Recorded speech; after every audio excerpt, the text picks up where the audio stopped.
நேயர்களே, பீகாரில் சிறப்பு தீவிர திருத்தத்திற்கு பிறகான வரைவு வாக்காளர் பட்டியலில் விடுபட்டவர்களுடைய உரிமை கோரல் மற்றும் ஆட்சேப விண்ணப்பங்களை தாக்கல் செய்வதற்கான காலக்கெடுவை நீடிக்க கோரும் மனுக்கள் இன்றைக்கு உச்சநீதிமன்றத்தில் திங்கட்கிழமை செப்டம்பர் 1 இன்னைக்கு விசாரணைக்கு வரவுள்ளது.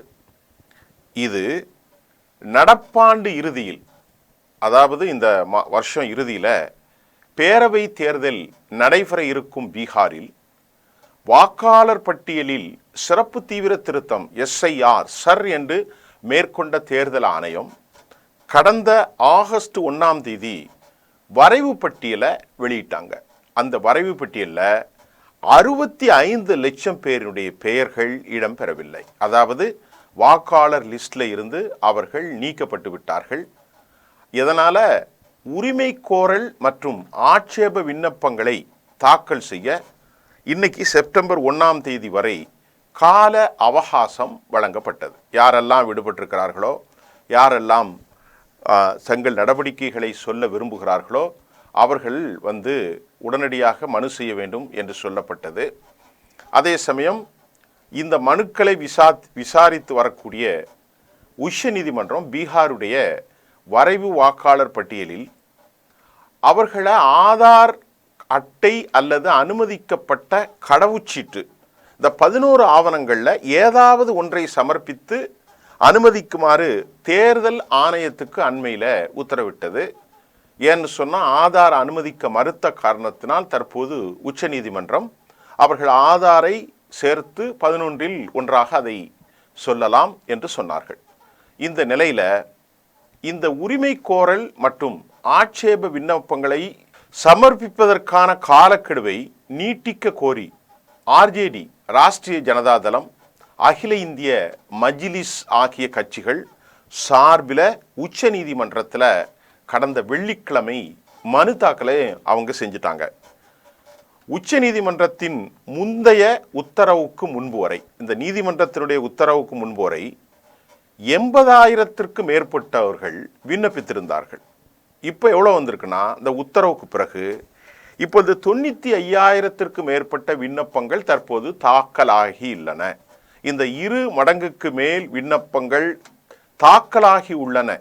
எனவே விண்ணப்பங்களின் மீது முடிவெடுப்பதற்கான காலக்கெடுவை எக்ஸ்டெண்ட் செய்யணும் அப்படின்னு தேர்தல் ஆணையத்திடத்தில் கோரிக்கை வச்சுட்டாங்க. ஆனால் அந்த கோரிக்கை ஏற்கப்படவில்லை என்று மனுக்களில் தெரிவிக்கப்பட்டது.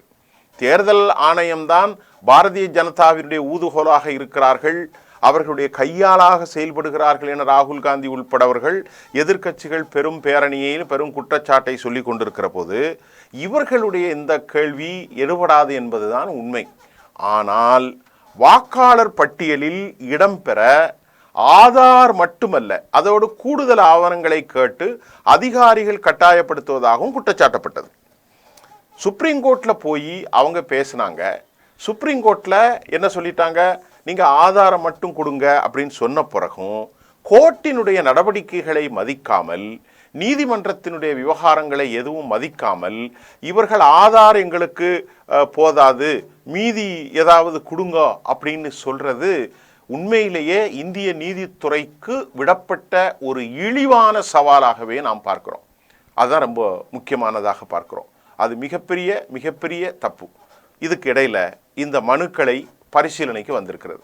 இந்த மனுக்களை யாரெல்லாம் பரிசீலிக்கிறாங்க? இப்போ இவங்க எங்களுக்கு சரியாக செய்யலைன்னு சொல்கிறாங்க இல்லையா, எங்களுடைய ஆதார்களை மட்டும் ஏற்றுக்கொள்ள மறுக்கிறார்கள், மீதி கேட்குறாங்க, டிமாண்ட் பண்ணுறாங்க. நீதிமன்றத்தினுடைய வழிகாட்டுதலை ஏற்க மறுத்ததால் சொன்னதால் இது மீண்டும் உச்ச நீதிமன்றத்திற்கு போகிறது. அங்கே நீதிபதிகள் சூரியகாந்த், ஜாய்மாலியா பாக்ஷி, விபுல் எம் பஞ்சோலி ஆகியோர் அடங்கிய அமர்வு அவசர விசாரணைக்கு இன்றைக்கு திங்கட்கிழமை பட்டியலிட்டு போயிட்டாங்க. இன்னைக்கு தான் அதை பட்டியலிட போகிறாங்க. இதுக்கு என்ன பட்டியலிட போகிறாங்க? உண்மையிலே நாள் காணாது. டிசம்பரில் எலெக்ஷன்னா எப்படி காணும்? 65 லட்சத்திற்கு செப்டம்பர், அக்டோபர், நவம்பர், டிசம்பர் 4 மாதங்கள் தான் இருக்கிறது. ஆகவே தான் இன்றைக்கு பட்டியலிட்டு இன்றைக்கு 1 இது இன்னைக்கு அவசர வழக்காக உச்ச நீதிமன்றத்தில் விவாதிக்கப்பட உள்ளது. இந்த உச்சநீதிமன்றத்தினுடைய வெப்சைட்டில் பதிவேற்றப்பட்ட உத்தரவில், அந்த வலைதளத்தில் பதிவேற்றப்பட்ட உத்தரவில் இம்மனுக்கள் செப்டம்பர் 8ஆம் தேதி விசாரிக்கப்படும் என்று குறிப்பிடப்பட்டது. இது தொடர்பாக உச்சநீதிமன்ற அதிகாரிகள் மனுதாரர்கள் தரப்பில் முறையிட்டிருக்காங்க. அதனை எடுத்து இல்லை நாள் அதிகமாகுது சொன்னதுனால சனிக்கிழமை நேற்று முன்தினம் வெளியிட்டப்பட்ட திருத்தப்பட்ட உத்தரவில் இது அவசர வழக்காக செப்டம்பர் 1ஆம் தேதி விசாரிக்கப்படும். அந்த 8 1 இன்னைக்கு நிலுவையில் உள்ள பிரமனுக்கள் மீதான அடுத்த கட்ட விசாரணை செப்டம்பர் 8ஆம் தேதி நடைபெற உள்ளது. இப்போ உங்களுக்கு ஒரு வாரம் 8 நாளுங்கும் போது நிறைய பணிகள் போயிடும். மேலும் வாக்காளர் பட்டியலில் ஆதாரோடு அவங்க கூடுதல் ஆவணங்களை கேட்ட அதிகாரிகள் கட்ட பஞ்சாயத்து கட்டாயப்படுத்துவதாகவும் குற்றஞ்சாட்டப்பட்டுள்ளது. இது ரொம்ப தப்புல. நீதிபதிகள் ஒன்று சொன்னால் அதை கேட்காம மறுபடி அவர்கள் பஞ்சாயத்து செய்வது சரியாக இருக்காது. இதுக்கிடையில் ராகுல் காந்தி ஒட்டுமொத்த ஒரு கிராமத்தையே கற்பனையில் வீடாக மாற்றி இருக்கிறது என்று தேர்தல் ஆணையம் குறிப்பிட்டுள்ளது. தேர்தல் ஆணையம் என்னன்னா ஒரு எதிர்க்கட்சி மாதிரி தான் பேசுகிறாங்க. ஐயா, ராகுல் காந்தி ஒரு குற்றச்சாட்டை சொல்கிறார். அப்போ அந்த குற்றச்சாட்டில் இருக்கக்கூடிய உண்மைகளை விசாரிக்கணுமா இல்லையா? ராகுல் காந்தி இந்தியாவுடைய ஒரு எதிர்க்கட்சி தலைவர், தேஜஸ்வி யாதவ் ஒரு எதிர்க்கட்சி தலைவர், மோடி அமித்ஷா ஒரு கட்சி தலைவர். அப்ப ராகுல் காந்தி சொன்னா அவர் இந்தியா முழுவதும் மோசமான நிலைப்பாட்டை எடுத்திருப்பதாகவும் அவர் மீது குற்றச்சாட்டை தேர்தல் கமிஷன் வைப்பது ரொம்ப தவறு மட்டுமில்ல, இவர்கள் யாருக்கோ சகாயம் செய்வது உறுதியாகிறதோ என்று நாம் எண்ணுவதற்கு வாய்ப்பு உண்டு. இதில் நீங்கள் பார்த்தீங்கன்னா பீகார் மாநிலம் புத்த கயாவில் நிடானி என்ற கிராமம் இருக்குங்க. அங்கே 947 பேர் ஒரே வீட்டில் வாழ்பவர்களாக மாற்றி மேஜிக் செய்திருக்கிறது தேர்தல் ஆணையம் என்று அவங்க குற்றம் சாட்டி இருக்கிறாங்க. அப்போ அதற்கு ஆதாரத்தோடு கொடுக்குறாங்க. ஒரு வீட்டில் 947 ஓட்டு இருக்குமா? வழக்கம் போல் தேர்தல் ஆணையம் இந்த குற்றச்சாட்டை மறுத்திருக்கிறாங்க. அப்போ எந்த அளவிற்கு தேர்தல் ஆணையம் ஒரு அநியாயம் செய்கிறார்கள் என்பதை நாமளே பத்திரிகைக்காரனா பார்க்கிறோம். ஏன்னு சொன்னால் ராகுல் காந்திக்கு நாம் ஆதரவு கொடுக்க வேண்டிய தேவையில்லை, மோடி அமித்ஷாவுக்கு ஆதரவு கொடுக்க வேண்டிய தேவையில்லை. இந்தியாவினுடைய எதிர்கட்சியினுடைய தலைவர் ராகுல் காந்தி காங்கிரஸ் கட்சியினுடைய அதிகாரப்பூர்வ எக்ஸ் பக்கத்தில் பீகார் மாநில அதிகாரப்பூர்வ வாக்காளர் பட்டியலில் 947 வாக்காளர்கள் அழகா சொல்றாரு பாருங்க, VTN 6 என்ற முகவரியில் வாழ்கிறார்கள். இது உண்மையா? நிடானி கிராமத்தில் பல நூறு வீடுகளும் குடும்பங்களும் வாழ்கிறார்கள். ஆனால் வாக்காளர் பட்டியலில் ஒட்டுமொத்த கிராம மக்களும் ஒரு கற்பனையான வீட்டில் வாழ்வதாக காட்டியிருக்கிறது என்று தெரிவிக்கப்பட்டுள்ளது. இந்த தகவலை ராகுல் காந்தி தன் எக்ஸ் தளத்தில் ரொம்ப அழகா பதிவு செய்திருக்கிறார். அதில் அவர் என்ன சொல்றாருன்னா, தேர்தல் ஆணையத்தின் மேஜிக்கை பாருங்கள், ஒட்டுமொத்த கிராம மக்களும் ஒரு வீட்டில் வாழ்வதாக குறிப்பிட்டிருக்கிறதே என்று அவர் தெரிவித்திருக்கிறார். வாக்காளர் பதிவு அதிகாரிகள் வீடு வீடாக சென்று பட்டியலை ஆய்வு செய்திருப்பார்கள். ஆனாலும் வீட்டு முகவரியை ஏன் கவனிக்கவில்லை?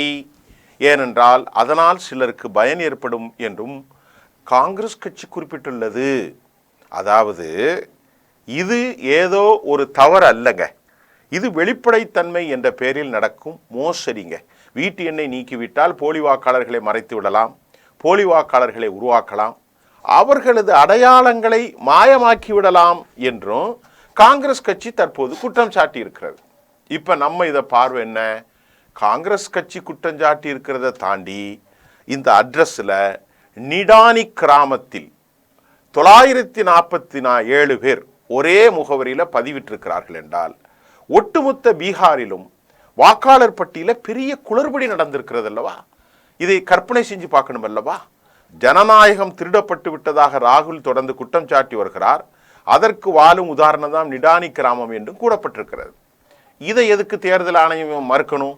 அந்த கிராமத்தில் இந்த நம்பிக்கை இது இருக்குதா? அந்த கிராமத்தில் சொல்லக்கூடிய அந்த வீடு இருக்கிறதா? இந்த கிராமத்தில் இந்த விவகாரங்கள்லாம் இருக்கா இல்லையா என்பதை அவர்கள் பார்த்தாலே உண்மை தெரிந்து விடுமே. அப்ப மீண்டும் மீண்டும் அவர்கள் அந்த தப்பை செய்கிறது என்பதை மிக மோசமான அளவில் அவர்கள் செயல்பட்டு கொண்டிருப்பதையும் உறுதி செய்ய முடிகின்றது. இதுக்கு இடையில பீகார் மாநிலத்தில் பாஜக நிதிஷ் தோல்வி உறுதி என்ற நிலையில் பிரதமர் மோடி சில பிரிவினைவாத அரசியலை கையில் எடுத்திருப்பதாக மூத்த பத்திரிகையாளர்கள் சிலர் சொல்றாங்க. அவங்க என்ன சொல்றாங்க அப்படிங்கிறத நான் டெல்லியிலிருந்து வந்த ஒரு செய்தியை உங்களுக்கு தரேன். இங்க பாருங்க, இந்துக்கள், இஸ்லாமியர்கள், ஊடுருவல்காரர்கள் என்று பிரித்து பார்க்கக்கூடிய மனப்பான்மை பிரச்சாரத்தை, ஹெட்ரேட் பொலிட்டிக்ஸை இப்பொழுது பீகாரில் அவர்கள் மேற்கொண்டிருப்பதன் காரணம் தோல்விதான் அப்படின்னு அவங்க சொல்றாங்க. என்ன சொல்றாங்கன்னா, கடந்த நாடாளுமன்ற தேர்தலில் 110 தடவை பிரதமர் மோடி எரும மாடு, முஸ்லிம்கள், அதிக பிள்ளை பெறுப்பவர்கள் இன்றெல்லாம் முஸ்லிம்களுக்கு எதிராக பெரிய அளவில் வெறுப்பை காட்டினார். இது இந்தியாவுடைய அரசியல் அமைப்புக்கு எதிரானது. அதே போன்று தற்போதும் ஊடுருவல்காரர்கள், முஸ்லிம்கள் என்று அவர்கள் குற்றம் சாட்ட ஆரம்பித்து விட்டார்கள். இந்த மாதிரி பிரிவினைகள் ஆங்கிலேயர் காலத்தில் தான் இருந்துச்சு. இப்போ பாஜக அதை உரம் போட்டு வளர்ப்பது மட்டுமல்ல, அதற்கு தூண்டுதலும் கொடுக்கிறது என்றும் சொல்லப்பட்டுகிறது. இது ராகுல் காந்தி சொல்லல, ஒரு மூத்த ஆளுமையினுடைய ரொம்ப முக்கியமான கருத்து. இதற்கு அடுத்த செய்தியில் என்ன பார்க்கணும்னா, ராகுல் காந்தி பிரதமர் மோடி குறித்து அவதூறாக எதுவும் பேசல அப்படின்னு அவர் சொல்றார். அவருடைய முதலாவது செய்தியாளர் சந்திப்பு என்பது ஒரு பிரசன்டேஷன். அதில் பல தரவுகளோடு அவர் குற்றச்சாட்டுகளை முன்வைக்கிறார். அதை தேர்தல் கமிஷன் எடுத்துக்கிட்டல. இதற்கு பதிலளிக்க வேண்டிய தேர்தல் ஆணையம் மற்றொரு செய்தியாளர் சந்திப்பை உடனடியாக நடத்தி ராகுல் காந்தி மீது ஒரு குற்றச்சாட்டை வைத்திருக்கிறார்கள். பீகார் வாக்காளர் பட்டியலில் இந்த திருத்த நடவடிக்கையில் தேர்தல் ஆணையம் ஒருதலை பட்சமாக தெளிவாகிறது, வெளிப்படையாக தெளிவாகிறது என்னும் இந்தியா முழுவதும் ஜேர்னல் அசோசியேஷன்ல இருந்தே மிக முக்கியமான ஆளுமைகள் கருத்து தெரிவிக்கிறார்கள். பாஜகவினர்கள் அந்த ஜேர்னல் அசோசியேஷன் ரெண்டாவது தொடர்ந்து ஒரு கருத்து வைக்கிறாங்க. எப்படின்னா, அங்க பாருங்க, பாஜகவினர்கள் தங்களை நம்பி வந்தவர்களை எல்லாம் கைவிட்டதில்லை என்று சொல்கிறார்கள். மகாராஷ்டிராவில் முதலமைச்சராக இருந்த சிண்டேவுடைய நிலைமை என்னாச்சு? அவரை துணை முதல்வராக ஆக்கிவிட்டார்கள். தமிழ்நாட்டில் ஓபிஎஸ் நிலைமை என்னாச்சு? சந்திரபாபுவினுடைய குற்றச்சாட்டு தற்போது என்ன இருக்கிறது? பாஜகவை நம்பி சென்று நான் இப்பொழுது கஷ்டப்படுகிறேன் என்பதுதான் அவ்வளோ பேருடைய ஒரு எண்ணிக்கையாக இருக்கிறது. அதையெல்லாம் கொஞ்சம் கொஞ்சமாக அழித்து அந்த மாநில அரசுகளில் அவங்க தங்க காலை வச்சிருவாங்க அப்படின்னு பத்திரிகையாளர்கள், பொதுவாக தேசிய கட்சிகள் இதை கை கொள்ளக்கூடியதான் அப்படின்னு சொல்லப்படுகிறது. இதனை அடுத்து ஒரு செய்தி என்னன்னா, அண்மையில் இந்தியா டுடே சி ஓட்டர் கருத்து கணிப்பினுடைய முடிவுகளில் தேசிய அளவில் சர்வே எடுத்து அதை மாநில அளவில் அவர்கள் பிரித்தார்கள். அப்போது மாநில அரசுக்கு அது மாறுபடும். மாநில அரசியலுக்கும் பல்வேறு காரணிகள் உள்ளன. இப்போ நீங்கள் பீகாரில் பாஜக வேட்பாளர் நிறுத்துகிற அனைத்து வேட்பாளர்களும் குற்ற பின்னணி கொண்டவர்கள். அது அனைத்து கட்சிக்காரர்களுக்கும் பொருந்தும். பீகாரில் பாஜக வெற்றி பெறும் என்று தெரிந்திருந்தால் அவர்கள் சர் நடவடிக்கை எடுத்திருக்க மாட்டார்கள். ஏனென்றால் அங்கே பெரிய சர்ச்சையில் இப்பொழுது போய் சிக்கி நீதிமன்றத்திலே போய் நிற்கக்கூடிய அளவிற்கு இந்த பிரச்சனை உருவெடுத்திருக்கிறது என்பதையும் தேசிய அளவில் பல பத்திரிகையாளர்கள் தங்கள் கருத்துக்களை வச்சிருக்கிறாங்க. பாஜக நடத்திய உட்கட்சி சர்வேல பீகாரில் தோல்வியை நோக்கி செல்கிறோம் என்றுதான் வந்திருக்க வேண்டும் அவர் சொல்றார். அப்படி இல்லாவிட்டால் அவர்கள் இந்த முடிவை எடுத்திருக்க மாட்டார்கள். அதனால் அந்த ஷர் நடவடிக்கை எடுத்திருப்பது என்பதில் உண்மையிலேயே பாஜக அங்கே ரொம்ப வீக்கா இருக்கிறது என்பதனால்தான் இந்த நடவடிக்கை எடுத்திருக்கிறார்கள். சரி என்பது குறைந்தபட்சம் ஒரு 6 months ஆகும் இது சரி பண்றதுக்கு. அப்போதான் எதிர்கட்சிகளுக்கு நியாயமானது கிடைக்கும். எதிர்கட்சிகள் சந்தேகப்படுவது நியாயம்தான்.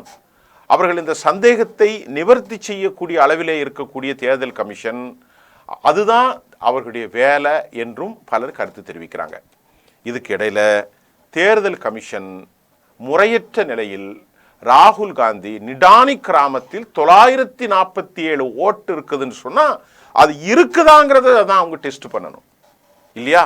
அதே மாதிரி கர்நாடகாவில் மாதேஸ்வர்புராவில் 1,250,000 ஓட்டு கள்ள ஓட்டு. அங்கே ஸ்டிங் ஆபரேஷன் செய்கிறது இந்தியா டுடே. அதே வீட்டில் போய் பார்க்குறாங்க நியூஸ் மினிட்ஸ், ஒரே வீட்டில் 80 ஓட்டு 48 ஓட்டு. இன்னொரு இடத்துல கணவன் மனைவி இருக்கிற இடத்துல யாருமே இல்லை. ஆக இப்படியெல்லாம் நிறைய மோசடிகளை செய்திருப்பது இப்பொழுது இந்தியா முழுவதும் ஒரு பேக்ஃபயராக இருக்கு. இது ராகுல் காந்தி சொல்றது மட்டுமில்லை, நான் இனி இங்கே அனுமதிக்க போவதில்லை. பீகாரில் கள்ள ஓட்டை அனுமதிக்க போறதில்லை, வாக்கு திருடர்கள் என இந்த ஓப்பன் ஒரு ப்ரொக்ளமேஷன் அவர்கள் செய்திருப்பது நாடு முழுவதும் இப்போ பற்றி எறிகிறது, ஒரு பேச்சா போகுது. அதனால இப்போ இவர்கள் மோசமானவர்கள் என்ற ஒரு நிலை பப்பு என்பவர் இன்றைக்கு பயில்வானாக மாறியிருக்கிறார். அவரோடு கூட்டணி வைத்திருப்பவர் கூட நாளைக்கு ஷிண்டேக்கு ஏற்பட்ட கதி, அதே போன்று கூட்டணியில் இருந்த உத்தவ் தாக்கரேக்கு ஏற்பட்ட கதி, அதே போன்று அவர்களுடைய கூட்டணியில் இருந்த நிதிஷ்குமார் இன்றைக்கு படுகின்ற பாடுகள், இதையெல்லாம் அவர்கள் எண்ணிப்பார்கள். ஏற்கனவே குமாரசாமி பட்ட பாடுகள், தமிழ்நாட்டில் ஓபிஎஸ் எல்லோரும் பட்ட பாடுகள், இவர்கள் ஆட்டை கடித்து மாட்டை கடித்து மனிதரை கடித்து விடுவார்கள் என இவர்களுடைய குற்றச்சாட்டும் மூத்த பத்திரிகையாளர்களின் கருத்தையும் நாம் அப்படியே தள்ளி போக முடியாது. இது ஒரு மோசமான நிலை, ஜனநாயக மரபுகளைத்தான் சீரழிக்கக்கூடிய ஒரு நிலையை காப்பாற்றுது. அதுதான் இன்றைக்குடைய செய்தியாக இருக்கிறது. இன்றைக்கு செப்டம்பர் 1 உத்தரப்பிரதேச, அதாவது உச்ச நீதிமன்றத்தினுடைய அடுத்த கட்ட நடவடிக்கை எக்ஸ்டெண்ட் பண்ணக்கூடிய நடைகள், இதெல்லாம் நாம் தொடர்ந்து அப்டேட்ஸ் தரப்போகிறோம். இது இன்னைக்கு காலை செய்தி. இன்று மாலை வரக்கூடிய கோர்ட்டினுடைய வழிகாட்டுதல் தீர்ப்பு அடிப்படையில் நாளை உங்களுக்கு நான் புதிய செய்திகளோடு சந்திக்கின்றேன். நன்றி.